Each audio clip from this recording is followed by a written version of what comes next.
설교의 힘은 죄와 복음, 은혜와 책임, 신앙의 본질을 가장 명확한 진리로서 전해드립니다. 오늘은 거듭남에 대해 말씀드리겠습니다. 여러분, 지난 시간에 정말 중요한 내용을 전해드렸습니다. 그 중에 혹시 이것을 기억하십니까? 거듭남은 부활의 미리 맛보기이다. 거듭남은 현재적 부활이다. 거듭남은 장차 있을 육체의 부활을 영으로 미리 맛보는 사건이다. 그러므로 누구든지 장차 부활하여 영생을 얻기 원한다면 거듭남은 선택이 아닌 필수입니다. 그래서 거듭남 없이 장차 부활을 소망하는 것은 공허한 것이며 심지어 비극이라고 말씀드렸습니다. 그래서 오늘도 지난 시간에 이어서 거듭남을 확인할 수 있는 더욱 결정적인 증거 두 가지를 말씀드리겠습니다. 거듭남을 확인하는 두 번째 방법입니다. 여러분, 죄와 싸우고 계십니까? 여러분, 죄와 싸우지 않는 신자는 명백히 모순적입니다. 비록 정도의 차이는 있겠지만 거듭난 사람은 죄를 멀리하고 하나님의 말씀대로 살고자 하는 의지를 삶으로 반드시 표현합니다. 이 때문에 예수님과 사도들은 진짜 제자들, 진짜 성도들을 대상으로 다음 한 가지를 분명히 요구하셨습니다. 마가복음 8장 34절입니다. 무리와 제자들을 불러 이르시되 누구든지 나를 따라오려거든 자기를 부인하고 자기 십자가를 지고 나를 따를 것이니라. 자기를 부인하라. 여러분, 우선 이 명령은 우리에게 이렇게 말씀합니다. 예수님을 믿고 성령으로 거듭나더라도 부인해야 할 자아가 있다는 것, 바로 이 점을 인정하라는 것입니다. 그런 다음 순종하기를 싫어하는 그 육신적인 자아와 싸우라는 것입니다. 즉, 자기를 부인하고 예수님을 따르기 위해서는 싸움이 필요하다는 것입니다. 또 다음 말씀도 마찬가지입니다. 베드로전서 2장 12절, 사랑하는 자들아, 거류민과 나그네 같은 너희를 권하노니 영혼을 거슬러 싸우는 육체의 정욕을 제어하라. 여기 사랑하는 자들은 베드로전서의 수신자들입니다. 그리고 이들이 어떤 사람들이었는지 주목하셔야 합니다. 이들은 이 땅의 삶을 나그네로 여기고 천국에 들어가기를 힘쓰는 성도들이었습니다. 그러니까 불신자나 명목상의 교인들이 아니었습니다. 가치관이 기독교적 세계관으로 바뀐 사람들인 것입니다. 한마디로 바로 거듭난 성도들을 말합니다. 그런데 그들도 싸워야 했습니다. 자기 영혼을 거슬러 싸우는 육체의 정욕을 제어해야만 했습니다. 또 보다 분명하게 다음 말씀에는 이러한 의지적인 싸움이 잘 드러나 있습니다. 로마서 6장 11절에서 13절입니다. 이와 같이 너희도 너희 자신을 죄에 대하여는 죽은 자요 그리스도 예수 안에서 하나님께 대하여는 살아있는 자로 여길지어다. 그러므로 너희는 죄가 너희 죽을 몸을 지배하지 못하게 하여 몸의 사욕에 순종하지 말고, 또한 너희 지체를 불의의 무기로 죄에게 내주지 말고 오직 너희 자신을 죽은 자 가운데서 다시 살아난 자 같이 하나님께 드리며 너희 지체를 의의 무기로 하나님께 드리라. 여러분, 왜 신자들이 자신을 죄에 대하여 죽은 자로 여겨야 하는 줄 생각해 보셨습니까? 그 이유는 단순합니다. 그리고 이상한 것도 아닙니다. 왜냐하면 거듭난 신자들도 자신이 죄에 대해 죽은 것처럼 느껴지지 않을 수 있기 때문입니다. 거듭났어도 아직 거듭나지 않은 육신의 죄성이 자신을 지배하려고 할 수 있기 때문입니다. 그래서 때로는 의심하며 근심합니다. 내가 정말 거듭난 사람이 맞는가? 이 때문에 바울은 자신의 성도들이 죄에 대해 죽은 자로 여기는 그 믿음을 갖기 원했을 것입니다. 제가 믿기로 바로 그 믿음의 고지를 전명한 상태에서 죄와 싸우기를 원했을 것입니다. 이 가운데 바울은 연이어서 다음과 같이 뭐뭐 하지 말라를 그렇게 당부했던 것입니다. 죄가 너희 죽을 몸을 지배하게 만들지 말라. 몸의 사욕에 순종하지 말라. 너희 지체를 불의의 무기로 죄에게 내주지 말라. 여러분, 이러한 현상은 거듭난 신자들의 치열한 싸움을 전제하는 것들입니다. 그리고 이제 그 치열한 싸움은 다음 말씀에서 절정을 이룹니다. 히브리서 12장 4절, 너희가 죄와 싸우되 아직 피 흘리기까지는 대항하지 아니하고. 여러분, 이 구절은 사실 다음과 같은 뜻을 내포합니다. 너희가 지금까지는 죄와 피 흘리기까지 싸우지 않았지만 만일 유혹이나 박해가 더욱 거세지면 이제는 피 흘리기까지도 싸워야 한다. 이제 마지막으로 이러한 싸움이 존재할 수밖에 없는 이유를 가장 선명하게 드러내주는 말씀이 있습니다. 갈라디아서 5장 17절, 육체의 소욕은 성령을 거스리고 성령은 육체를 거스르나니 이 둘이 서로 대적하므로 너희가 원하는 것을 하지 못하게 하려 함이니라. 여러분, 이것이 거듭났어도 죄와의 싸움이 치열할 수밖에 없는 이유입니다. 또한 바로 이것이 거듭남의 증거인 것입니다.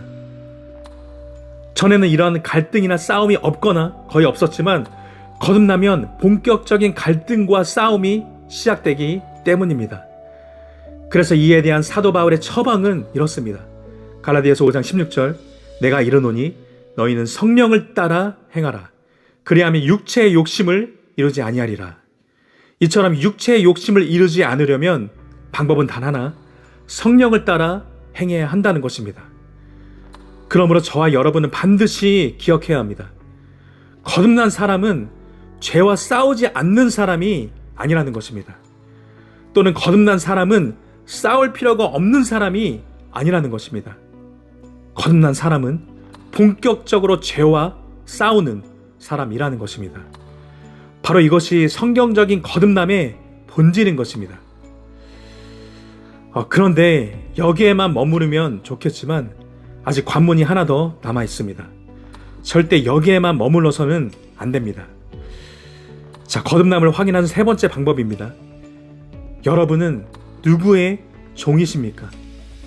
죄의 종입니까? 의의 종입니까? 단지 죄와의 싸움 자체만으로 충분하다는 그렇게 말하는 교회들이 있습니다. 마치 이런 것입니다. 여러분은 죄와 싸우는 사람입니다. 전에는 그렇지 않았는데 이제는 갈등합니다. 여러분, 죽은 사람이 갈등할 수 있습니까? 여러분이 죄와 싸우고 죄 때문에 갈등한다는 것은 여러분의 영이 살아있다는 뜻입니다. 할렐루야. 물론 그럴 수도 있습니다. 하지만 영이 살아있다는 것을 거듭남과 완전히 같은 의미로 말한 것이라면 그것은 얼마든지 아닐 수도 있다는 것을 아셔야 합니다. 로마서 7장에 나타난 대로 복음을 받아들이고 거듭나기 전에 바울을 보시기 바랍니다.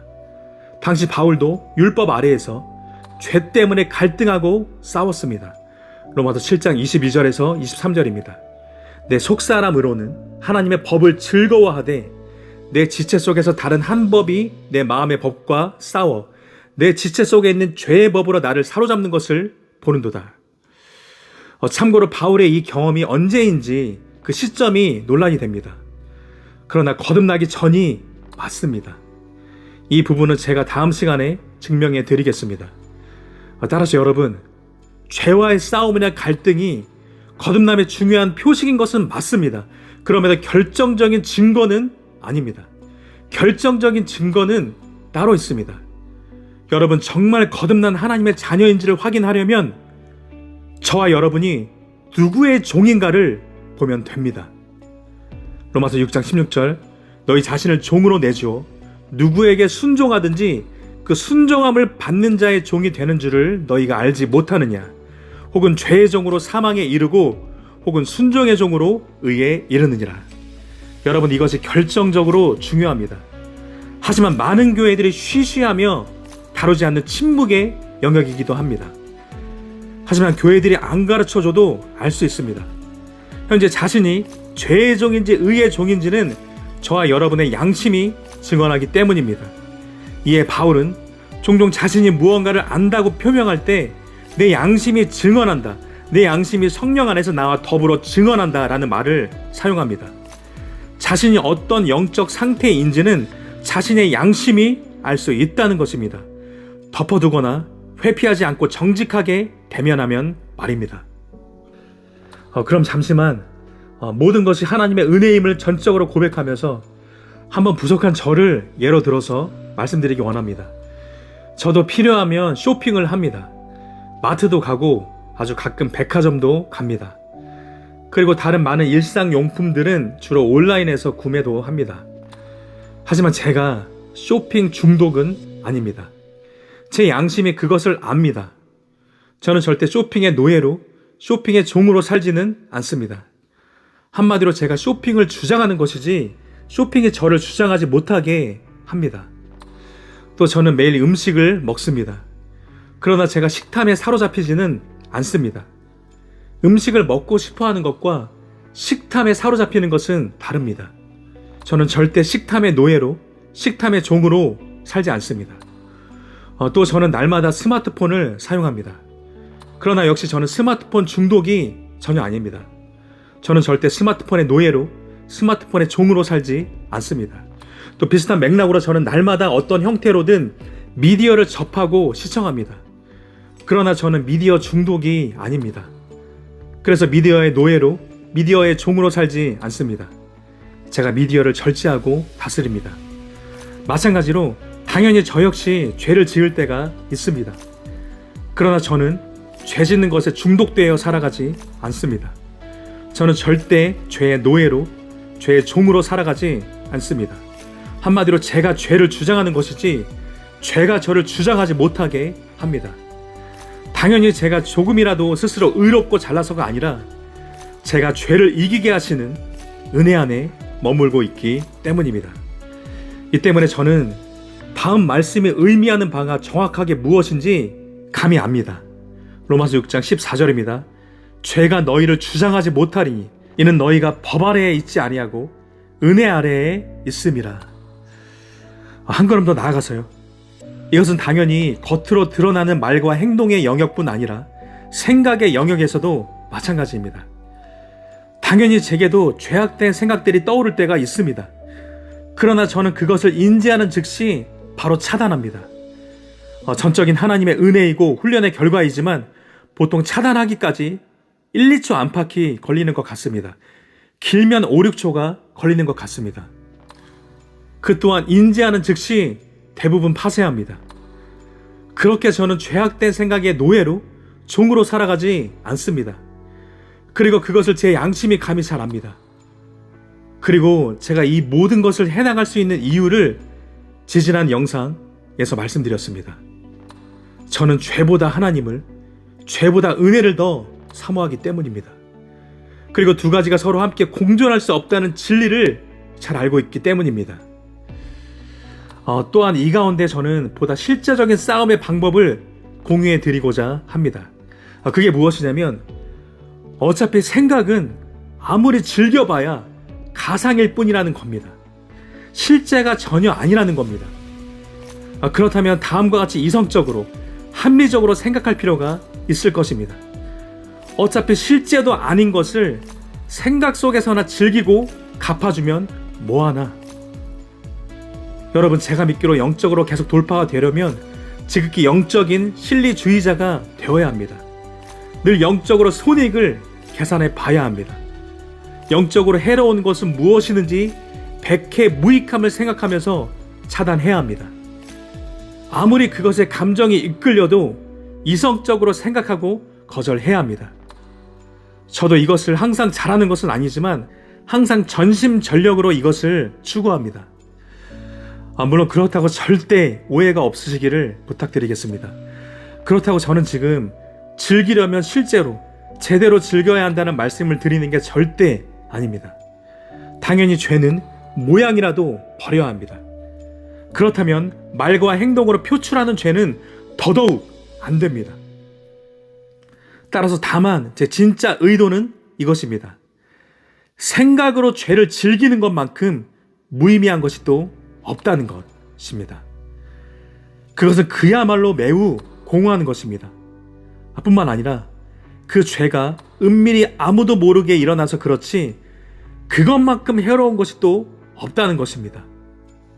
여러분, 왜 그런 줄 아십니까? 죄의 뿌리가 바로 생각이기 때문입니다. 결국 그 사람의 생각이 말과 행동을 낳기 때문입니다. 그리고 그 말과 행동이 인격을 형성하고 또 그것이 결국 그 사람의 삶이 되기 때문입니다. 많은 사람들이 놓치는 말씀이 있습니다. 하지만 이것을 단적으로 잘 보여주는 말씀이 있습니다. 야고보서 1장 15절입니다. 욕심이 잉태한 즉 죄를 낳고 죄가 장성한 즉 사망을 낳느니라. 여러분, 욕심은 저와 여러분의 생각 안에서 잉태됩니다. 그리고 그 욕심이 그대로 방치되고 마침내 죄로 표출되고 결국 자라나면 사망을 낳는다고 경고합니다. 여러분, 이 경고의 대상은 불신자가 아닙니다. 신자들입니다. 가상적인 경고 아닙니다. 왜냐하면 바로 다음 절에서 야고보는 내 사랑하는 형제들아 속지 말라고 당부했기 때문입니다. 속을 수 있으니까 경고하며 당부하는 것입니다. 그러므로 여러분, 죄와의 싸움은 단지 싸움 자체로 만족해서는 안 되는 바로 그런 싸움입니다. 거기에서 더 나아가야 합니다. 이 싸움의 주도권을 과연 누가 쥐고 있는가? 과연 누가 주장을 하고 있고 누가 주장을 당하고 있는가? 바로 이것을 제대로 가려내는 데까지 나아가야 합니다. 그리고 내가 그 싸움의 주도권을 쥐고 있어야 합니다. 이것이 최종적인 관건이라는 것입니다. 여러분, 거듭난 신자들은 자신이 죄에 대해 주도권을 쥐고 있는 사람들입니다. 그것이 거듭남의 본질입니다. 그것이 거듭난 신자들이 가진 힘이라는 것입니다. 이에 대해 사도 바울은 거듭난 성도들을 향해 다음과 같이 선언합니다. 로마서 6장 17절에서 18절입니다. 하나님께 감사하리로다. 너희가 본래 죄의 종이더니 너희에게 전하여 준 바 교훈의 본을 마음으로 순종하여 죄로부터 해방되어 의에게 종이 되었느니라. 자, 이제 그렇다면 지금껏 말씀드린 두 가지 시금석을 바탕으로 제가 여러분에게 정중하게 질문을 드리겠습니다. 여러분은 죄와 싸우고 계십니까? 더 나아가 여러분은 현재 누구의 종이십니까? 죄의 종입니까? 아니면 의의 종입니까? 현재 누가 주도권을 쥐고 있습니까? 물론 거듭난 사람들도 영적으로 침체되면 더 많이 죄를 지을 수 있습니다. 그러나 저와 여러분의 양심이 증언할 것입니다. 지금 당장은 죄에 빠져 있어도 결국 내가 누구의 종이기를, 무엇의 종이기를 간절히 원하는지를 말입니다. 그리고 그 간절한 원함은 결국 하나님의 종으로, 의의 종으로 다시 살아가게끔 인도할 것입니다. 그러므로 꼭 기억하시기 바랍니다. 저와 여러분의 믿음은 반드시 거듭남으로 확증되어야 한다는 것입니다. 그리고 그 거듭남은 반드시 거듭남의 증거로 확증되어야 한다는 것입니다. 만일 그 증거에 대해서 정도의 차이는 있지만 예스라고 대답하실 수 있다면 계속 그 은혜 안에 머무르시기 바랍니다. 더 침노하시기 바랍니다.